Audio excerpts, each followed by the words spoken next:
Did you know there are 5 key ingredients you need to build an effective lead funnel that adds people to your email list, starts to nurture relationships with them, and helps you grow your nonprofit automatically? Building an effective funnel is not complicated, but just like baking a cake, every ingredient is important if you want to get the results you expect and that your mission deserves. Today we're covering the first key ingredient, traffic sources. Hi, I'm Ben, co-founder of Louder Agency. We help nonprofits and purposeful brands reach and engage more of the right people online so that they can have a greater impact on the world. We do this by building intentional marketing systems like lead funnels. So lead funnels, or opt-in funnels or subscribe funnels, can be an incredibly effective tool in your organization's marketing toolbox. But a poorly designed funnel can waste your time and resources without giving you anything in return. That's why you have to be intentional about each of these 5 key ingredients, starting with ingredient number 1, your traffic sources. Traffic sources answer questions like, how will people know that your funnel exists? What will lead them to my funnel's opt-in page? How can I reach new people and engage my existing audience with my funnel? So that's cold traffic and warm traffic, as we would say. Well, one of my favorite things about a lead funnel is that they amplify the results of all of the rest of the marketing activities that you do. If you have an entry point into your funnel on your website, say on your homepage, any activity that you do to drive the right kind of person to your website becomes a traffic source for your funnel. And your funnel helps to make sure that the visitors that you drive to your website don't just leave without giving you an opportunity to demonstrate your value and start to nurture a relationship with them. Basically, having a lead funnel on your website makes all of your traffic generating marketing activities more valuable.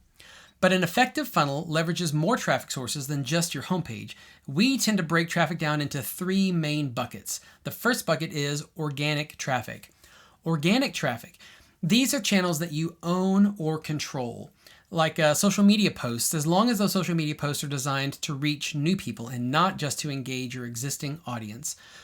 Blog posts or website SEO activity also is organic. It's something that you own, you control, that is designed to help new people find you. Let's say if you publish a podcast or if you were putting out YouTube videos, that's also organic. You don't pay any money for it. It's on a channel that you own or that you control, and you're putting content out for new people to find your organization. So if you did podcast episodes or YouTube videos that pointed back to your funnel, that would be a traffic source for your funnel. Emailing your existing leads list is a way to engage your warm existing audience rather than reaching out to cold people. This can be another traffic source for your funnel. Just because you have people on your list doesn't mean that they have all engaged with any kind of lead funnel that you provide, any kind of resource that you provide. And so sending out regular emails to different resources that you have available could be a great way to re-engage or activate the people who are on your list. You can also ask those email subscribers to share that resource with other people on a regular basis as well, which can then take that warm traffic and convert it into some cold traffic sources as well. And then, of course, your website homepage, having a slide in that comes in on the side, or at least having a section on the homepage that always points people over to your lead funnel so that they can opt in, that can help capture all of your visitors on your website and move them into your funnel so that you can start to build that relationship. All right, second channel option is earned traffic, or as I like to call it, other people's platforms. This is any opportunity that you have to get in front of somebody else's audience. They've already done the hard work to build an audience up that trusts them, and now they transfer a little bit of that trust over to you when they let you in to talk to their audience. So often this is a lower volume channel than some of the other channels, but it's also a higher quality channel because of that transfer of trust, especially if it's a very targeted audience. Not every earned opportunity has to be very targeted though. It could be that you know that you can get in front of a group of people that only a segment of those people are really your right audience. It can still be worthwhile to get in front of that group of people, even if you know that you're really only going to engage with a smaller segment of that person's audience, just because that transfer of trust makes that group of people more interested in actually engaging with you than if they just saw an advertisement maybe and aren't familiar with who you are. So this could be speaking at an event. Maybe you're presenting, doing some type of presentation. Maybe you're leading a workshop. It could even just be showing up at an event and networking with people. But obviously it's more authoritative if you are presenting something or leading a workshop at an event. This could be co-hosting a webinar with somebody somebody else. If you have some kind of channel partner or champion in your space that they have an audience and you have an audience, maybe you all could collaborate on some type of virtual event, a workshop, or a webinar, and you can both promote it to your separate audiences to kind of cross-promote each other. This could be being interviewed on a podcast, or maybe doing a live stream with somebody in front of their audience, possibly getting a guest blog post published somewhere, or even having somebody send a dedicated email out to their list. Maybe there's somebody in your space who has a list of people, an email list of people, and they would be willing to send one email out or even a short series of emails just promoting what you do in the world. One tip though, whenever you speak on someone else's platform, try to make your topic align with the funnel that you have available on your website so that you can point people to that funnel if they want to go deeper into that topic.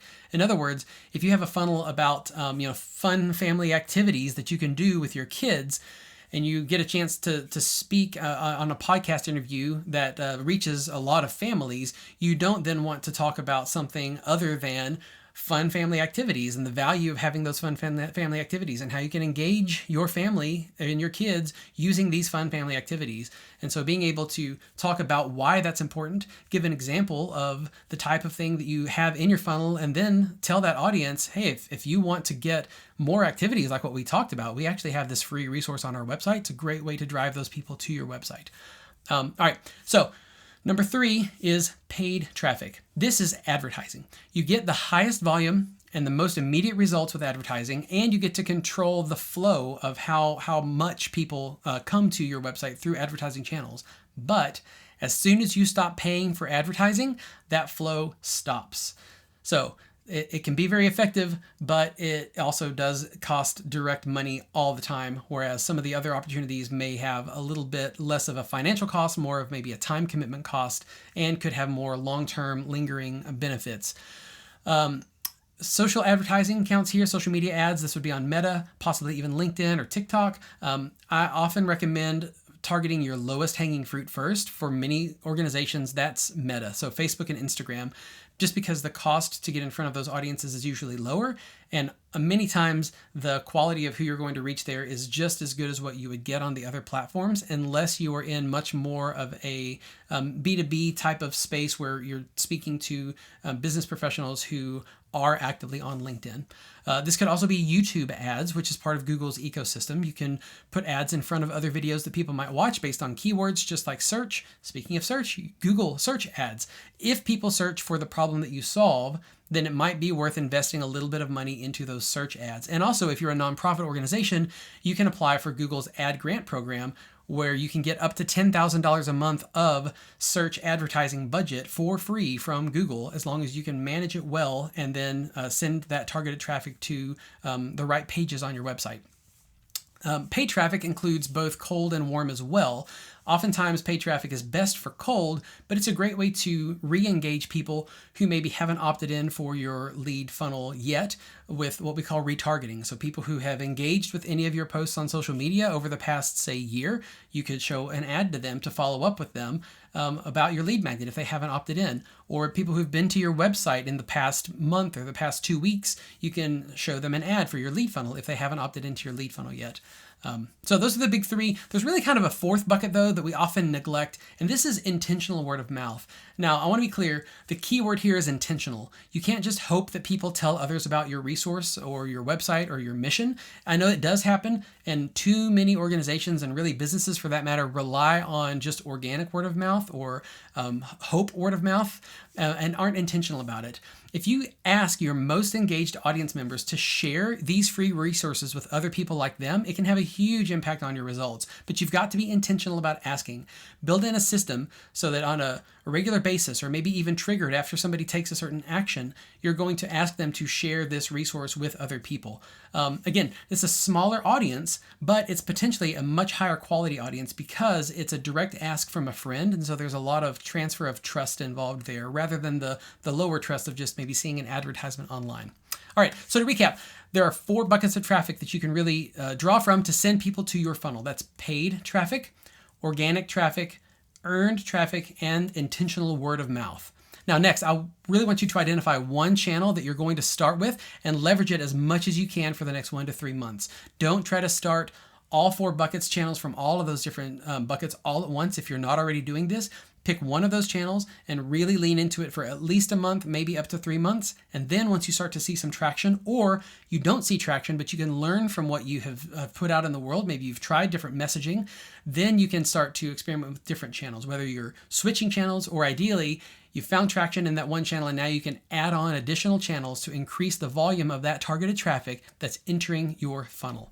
All right, as always, if you like this video, please subscribe to our channel. You can learn more about marketing fundamentals so that you can intentionally grow your organization online.